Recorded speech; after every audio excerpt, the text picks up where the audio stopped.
हनुमान ने कहा, सीता का स्वभाव देखकर मेरा चित्त बहुत प्रसन्न हुआ। वे अपनी तपस्या के प्रभाव से तीनों लोकों को धारण कर सकती हैं और कुपित होकर सब लोगों को भस्म भी कर सकती हैं। रावण बड़ा तपस्वी है, इसी से वह सीता का स्पर्श करने पर भी भस्म नहीं हुआ। अग्नि की शिखा का स्पर्श करके चाहे बच भी जाए, किंतु सीता के कोप से बचना बहुत कठिन है।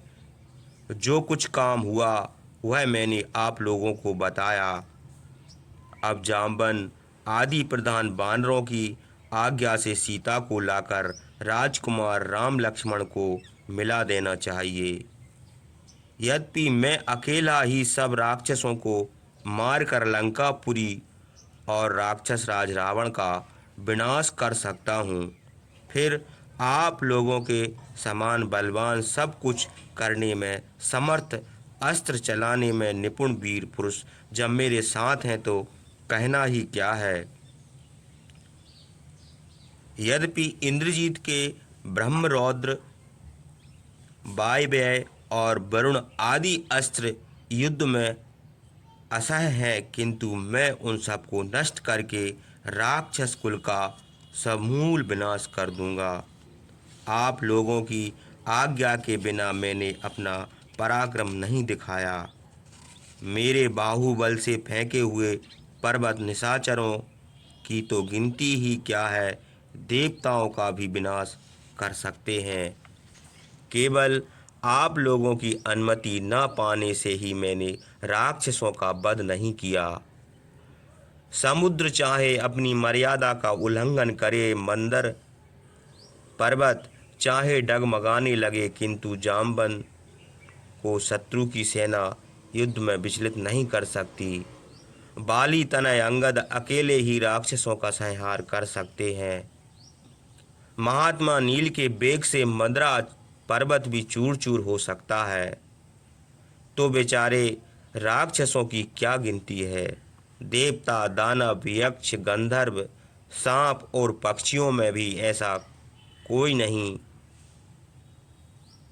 जो मैंद और द्वैध से युद्ध कर सके। ये दोनों बलवान वानर अश्विनी कुमार के पुत्र हैं। मैंने अकेले ही अशोक वन को उजाड़ दिया, लंका को भस्म कर दिया। अपना और आप लोगों का नाम पुकार कर सबको सुना दिया। महापराक्रमी रामचंद्र और लक्ष्मण की जय। रामचंद्र द्वारा सुरक्षित राजा सुग्रीव की जय। मैं रामचंद्र का दूत और वायु का पुत्र हूँ। मेरा नाम हनुमान है। इसी प्रकार लंका भर में पुकार कर अपना नाम कह आया हूँ। मैंने दुरात्मा रावण की अशोक वाटिका में देखा, पतिव्रता सीता शीशम के पेड़ के नीचे उदास बैठी है। शोक संताप से पीड़ित होने और राक्षसियों के घेरे रहने से उनके शरीर की कांति बादलों से घिरे हुए चंद्रमा की प्रभा के समान मालूम हो गई। सीता पतिव्रता है, इसलिए रावण को तृण के समान समझती है। दुरात्मा रावण ने अपने बल के गर्व से उनको कैद कर रखा है, किंतु जैसे सची एकमात्र इंद्र पर अनुरक्त है, वैसे ही सीता रामचंद्र का स्मरण करती है। उनकी देह में मैल लग गया, केवल एक वस्त्र पहने हैं। राक्षसियाँ उनको घेरे बैठी हैं और बार बार डांटती हैं। वे पृथ्वी पर सोती हैं और पति के वियोग में केवल एक बैणी धारण करती हैं। जैसे जाड़े में कमलनी सूख जाती है, वैसे ही सीता सूख गई है। उन्होंने मरने का निश्चय कर लिया है। रावण के प्रति उनकी रत्ती भर भी प्रवृत्ति नहीं है। मैंने उस मृगनैनी को विश्वास दिलाया और समझा दिया है। रामचंद्र से सुग्रीव की मित्रता का हाल सुनाकर वे बड़ी प्रसन्न हुई हैं। उनका सदाचार और पतिव्रत जो रावण का विनाश नहीं कर देता, इससे जान पड़ता है कि महात्मा रावण बड़ा तपस्वी है, किंतु वह मुर्दों के समान हो रहा है। रामचंद्र उसका वध करने में केवल निमित्त मात्र होंगे। एक तो सीता स्वभावतः दुबली है, दूसरे पति के वियोग में और भी दुबली हो गई है। जैसे प्रतिपदा को पाठ करने से विद्या दुर्बल हो जाती है, वैसे ही इस समय सीता दुबली हो गई है। सीता बड़े शोक से दिन बिता रही है। इस विषय में अब आप लोगों को उचित समझिए, वह कीजिए। अंगद ने कहा, अश्विनी कुमार के पुत्र दोनों वानर बड़े बलवान और वेगवान हैं। पितामह ब्रह्मा से वर पाकर इनको बल का और भी अधिक गर्व हो गया है। लोग पितामह ब्रह्मा से अश्विनी कुमार का सम्मान करने के लिए उनको वरदान दिया है कि तुमको कोई ना मार सकेगा। यह वर पाकर उन्होंने देवताओं को परास्त करके अमृत पी लिया है। यह दोनों बलवान कुपित होकर हाथी, घोड़े और रथ सहित लंका का विनाश कर सकते हैं। मैं अकेला ही पराक्रम से राक्षस सहित समूची लंका और दुरात्मा रावण का विनाश कर सकता हूँ। और जब आप लोगों के समान बलवान वानर मेरे साथ हैं तो राक्षसों का वध करना कौन बड़ी बात है। आप लोग सुन चुके हैं कि अकेले हनुमान ने लंका को भस्म कर दिया है। यदि अब रामचंद्र के पास चलकर आप लोगों के समान प्रसिद्ध पराक्रमी वीरों को यह कहना उचित नहीं है कि सीता को देख आए किंतु लेकर नहीं आए। हे वानर वीरों, देवता और दानव भी पराक्रम में तुम लोगों के समता नहीं कर सकते।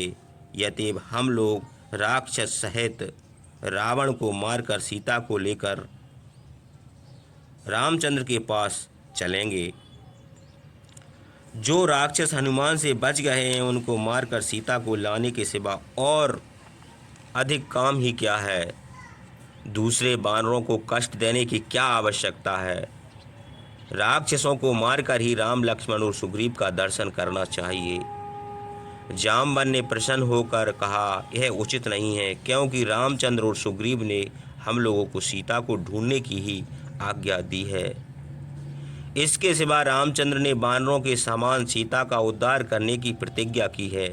वे अपनी प्रतिज्ञा कैसे मिथ्या करेंगे। यदि हम लोग सीता को ले चलेंगे तो वे प्रसन्न न होंगे, इसलिए ऐसा काम व्यर्थ न करना चाहिए। हे वीरों, तुम लोग जो पराक्रम दिखाओगे उसका कुछ फल न होगा, इसलिए महातेजस्वी राम, लक्ष्मण और सुग्रीव के पास चलो। उनसे यह सब हाल बताओ, वे जो आज्ञा दें वह करो। जामवंत की यह बात सबने मान ली। हनुमान को आगे करके सब वानर महेंद्र पर्वत से कूदते फांदते हुए आकाश मार्ग से चले।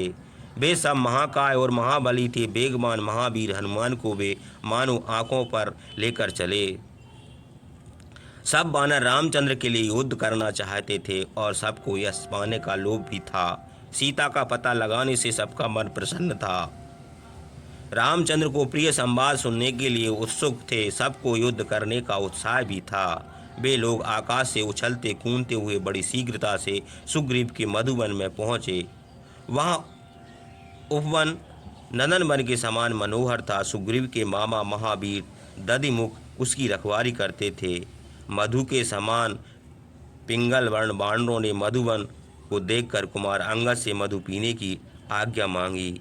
बुद्धिमान अंगद ने जामवन आदि वृद्ध वानरों की सम्मति लेकर उनको आज्ञा दे दी। सब वानर बड़े प्रसन्न हुए और भंवरे गूंजते हुए वृक्षों पर चढ़कर सुगंधित मधु फल खाने लगे। मधु पीकर और फल खाकर वे उन्मत्त हो गए। कोई गाने लगा, कोई हंसने लगा, कोई नाचने लगा, कोई पढ़ने लगा, कोई दौड़ने लगा, कोई कूदता था तो कोई बकता था और कोई वृक्षों से पृथ्वी पर कूदता था। कोई बड़े बेग से वृक्ष पर चढ़ जाता था, कोई रोते थे और कोई रोने वालों की नकल करते थे, और कोई गरजते थे, फल खाते थे, पत्ते, फूल और वृक्षों को तोड़ते थे। यह देखकर दधिमुख ने उनको रोका, किंतु उन्मत्त वानरों ने कुछ परवाह न की, उल्टे दधिमुख को ही डांटने लगे। वीर दधिमुख ने उनको बहुत समझाया, किसी को धमकाया और किसी को थप्पड़ मारा, किंतु उनको रोक ना सके। वानरों ने यह समझकर कि यह समय यदि हम लोग दधिमुख को पीटेंगे तो सुग्रीव हमको दंड ना देंगे, इसलिए निडर होकर दधिमुख को भी पीटने लगे।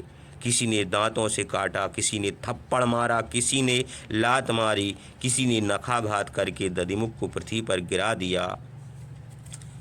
हनुमान ने कहा, बानरों, तुम लोग निडर होकर मधु पियो और फल खाओ। जो कोई धावा करेगा उसे मैं रोकूंगा।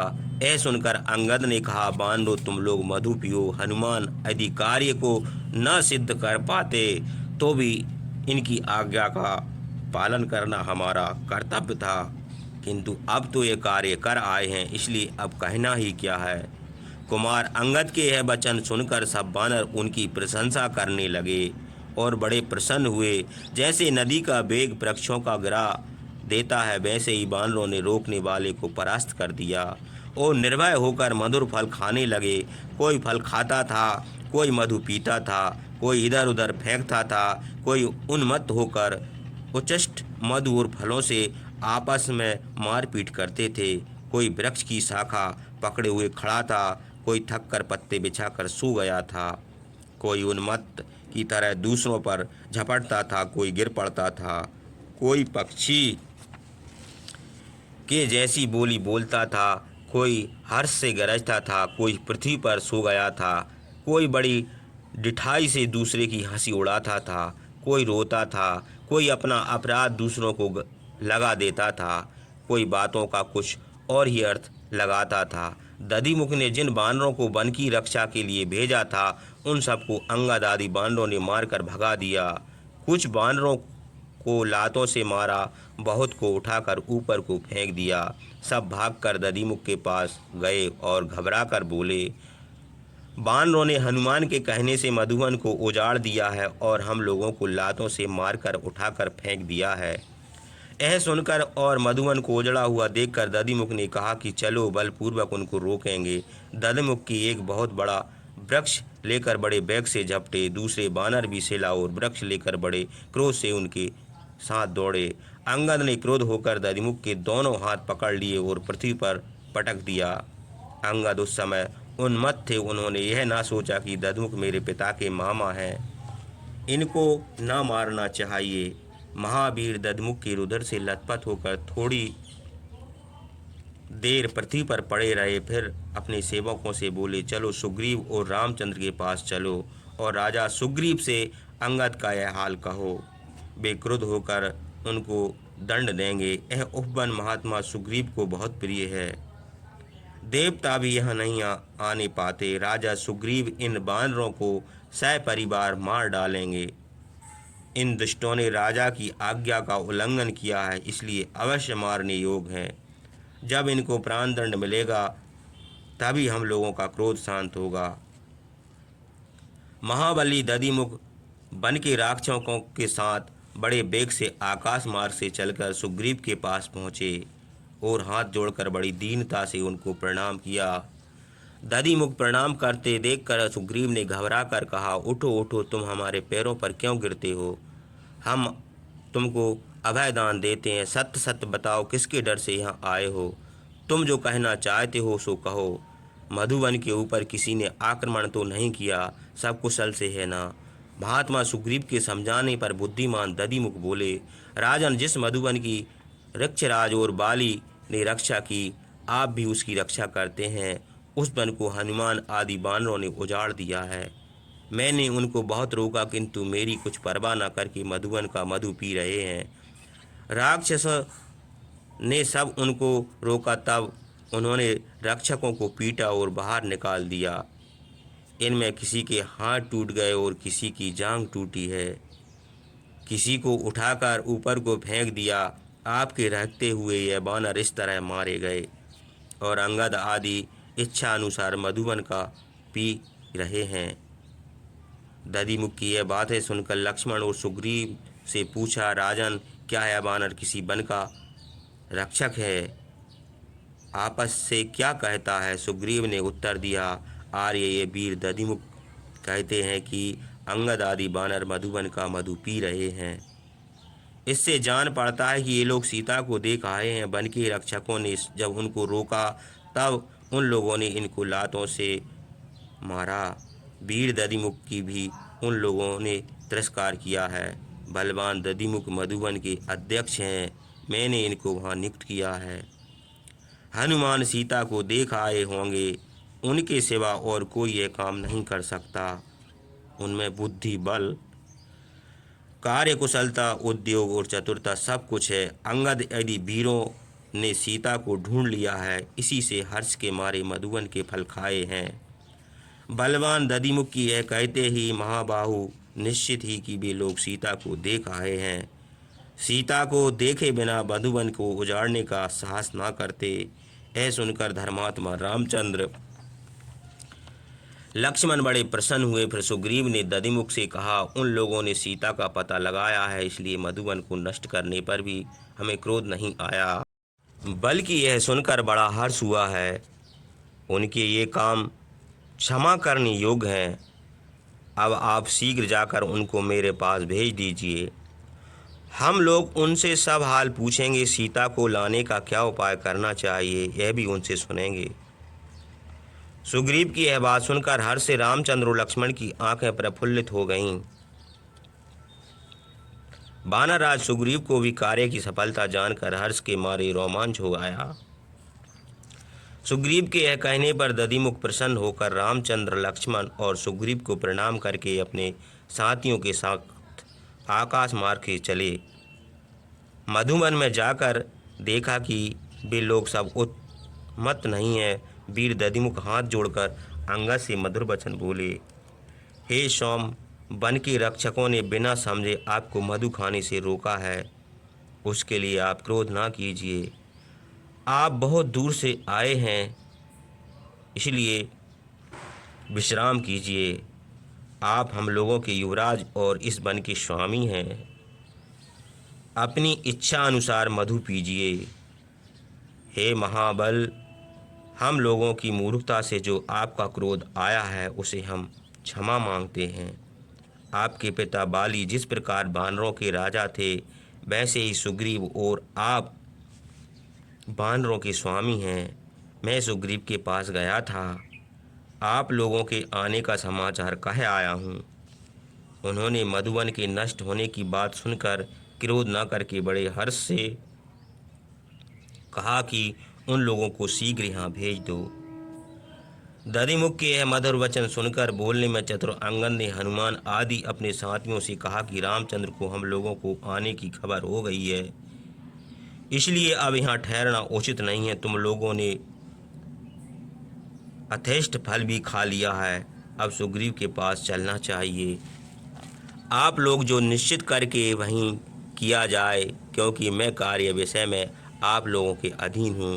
यद्यपि मैं युवराज हूँ, किंतु आप लोगों की आज्ञा नहीं दे सकता, क्योंकि आप लोग कार्य सिद्ध करके आए हैं। यह सुनकर हनुमान आदि वानरों ने उत्तर दिया, राजन प्रभु होकर ऐसी बात आपके सिवा और कोई नहीं कर सकता। स्वामी अपने ऐश्वर्य के मद से आत्म अभिमानी हो जाते हैं। आप जैसे विनीत हैं, इसलिए आपका ऐश्वर्य बढ़ेगा, इसमें संदेह नहीं है। हम लोग महात्मा सुग्रीव के पास चलने के लिए उत्सुक हैं, किंतु आपकी आज्ञा के बिना कोई काम नहीं कर सकते। अंगद ने कहा, अच्छा, अब हम लोग चलें। यह कहकर वे आकाश मार्ग से चले और हनुमान यदि भी यंत्र से फेंके हुए पत्थरों के समान कूद कर उनके पीछे चले। अंगद और हनुमान को आगे करके वायु के वेग से उड़ते हुए बादलों की तरह वे सब वानर गरजने लगे। उनको आते हुए देखकर सुग्रीव ने रामचंद्र से कहा, आपका कल्याण हो, आप प्रसन्न हो। सीता का पता लग गया है, इसमें संदेह नहीं है, क्योंकि इन लोगों को जो समय दिया गया था वह बीत गया है, इसलिए सीता को देखने बिना ये लोग नहीं आ सकते थे। अंगद के सहर्ष गर्जने से और भी विश्वास होता है, कार्य न होने पर युवराज अंगद मेरे पास नहीं आ सकते थे। यदि ये वानर कार्य न होने पर मधुबन को उजाड़ देते थे, अंगद का मुंह उदास और चित्त अप्रसन्न होता। सीता को देखे बिना सुरक्षित मधुबन को ये लोग नहीं उजाड़ सकते थे। आप धैर्य रखिए, हनुमान सीता को देख आए हैं। हनुमान के सिवा और कोई वानर इस काम को नहीं कर सकता। हनुमान ने ही सीता को देखा होगा, यह मुझे विश्वास है, क्योंकि बुद्धि, बल, वीरता और चतुरता सब गुण हनुमान में है। युवराज अंगद और जामवन जिसके नायक हों और हनुमान भी उनके साथ हों, वह वानरों का दल कार्य किए बिना नहीं लौटेगा। यह अमित विक्रम, अब आप चिंता ना कीजिए। देखिए, ये लोग बड़े हर्ष और गर्व से चले आ रहे हैं। वन उजाड़ने और मधु पीने से ही मुझे विश्वास हो गया था कि काम सिद्ध हो गया। उसी समय बानरों के किलकिलाने का शब्द सुन पड़ा। हनुमान बड़े गर्व से गरजते थे। बानरों के गरजने का शब्द सुनकर सुग्रीव ने प्रसन्न होकर अपनी पूंछ उठाई। अंगद और हनुमान सबसे आगे थे। बड़े गर्व और हर्ष के साथ वे लोग रामचंद्र और सुग्रीव के समीप आकाश से उतरे। महाबाहु हनुमान ने सिर झुकाकर रामचंद्र को प्रणाम किया और हाथ जोड़कर कहा, महाराज, मैं सीता को देख रहा हूँ, वे कुशल से हैं, अमृत के समान। यह वचन सुनकर रामचंद्र और लक्ष्मण को बड़ा हर्ष हुआ। दोनों भाई सम्मान की दृष्टि से सुग्रीव को देखने लगे। वृषवर्ण पर्वत पर बैठे हुए महाबली रामचंद्र, लक्ष्मण और सुग्रीव को प्रणाम करके हनुमान सीता का हाल कहने लगे। सीता जिस प्रकार रावण के अंतःपुर में बैठी थी, राक्षसियां जिस तरह उनको डांटती थी, रावण ने 2 महीने के बाद उनको मार डालने का जो संकेत किया था, और रामचंद्र में उनका जैसा प्रेम था, वह सब हनुमान ने रामचंद्र से कहा। सीता की कुशल सुनकर रामचंद्र ने पूछा, सीता कहाँ है और वे मेरे प्रति कैसा भाव रखती हैं? ऐसा मुझसे कहो। हनुमान मन में सीता को प्रणाम करके उनकी दी हुई दिव्य मणि रामचंद्र को देकर जिस प्रकार सीता को देखा था, हाथ जोड़कर वह कहने लगे, मैं सीता को ढूंढने के लिए दक्षिण दिशा को गया। 100 योजन समुद्र लांघकर दुरात्मा रावण की नगरी में पहुंचा। वहां रावण के अंतःपुर में सीता को देखा। पतिव्रता सीता आप ही में मन लगाए हुए है, किसी तरह जीवित है। भयंकर राक्षसियां उनको घेरे रहती हैं और बार बार डांटती हैं। हे वीर, आपके साथ सुख करने योग्य सीता भयंकरी राक्षसियों के बीच रावण के अंतःपुर के बगीचे में दुख भोगती हैं। वे एक बैणी धारण किए हैं, निरंतर आपकी ही चिंता करती हैं। वे पृथ्वी पर सोती हैं और जैसे जाड़े में कमल नहीं मुरझा जाती है, वैसे ही उदास रहती हैं। रावण के प्रति उनकी रत्ती भर भी श्रद्धा नहीं है। वे आपस में ही चित लगाए रहती हैं। हे निष्पाप, मैंने किसी प्रकार सीता को ढूंढकर उनका दर्शन किया। उनको विश्वास दिलाने के लिए इक्ष्वाकु वंश का वर्णन करने लगा। तब उन्होंने मुझसे बात की। आपकी सुग्रीव से मित्रता सुनकर उनको बड़ा हर्ष हुआ। आप में ही उनकी भक्ति है और उनका पतिव्रत धर्म अटल है। वे महाभाग, मैंने तपस्विनी सीता को इस प्रकार देखा। उन्होंने चिन्ह स्वरूप यह मणि देकर मुझसे कहा कि हे पवन कुमार, चित्रकूट में एक कौआ मेरी छाती में चोंच मारकर भागा था। वह जब बहुत व्याकुल होकर रामचंद्र की शरण में आया, तब उन्होंने जीवित छोड़ दिया। उसका स्मरण दिलाना। उन्होंने मेरे माथे में मैनसिल का तिलक लगाया था, उसकी भी याद दिलाना। ये बातें सुग्रीव के सामने कहना। उनकी इस अंगूठी को देखकर उनको देखने के समान मुझे प्रसन्नता होगी। मैं राक्षसों के बस में हूँ। 1 महीना और जीवित रहूंगी। यदि रामचंद्र इस महीने में ना आए तो मेरा जीवन असंभव है। हे रघुनंदन, सीता ने रोकर इस तरह मुझसे कहा है। मैं उनको देख आया हूँ। उनका संदेश मैंने आपसे निवेदन किया। अब आप समुद्र उतरने का प्रयत्न कीजिए।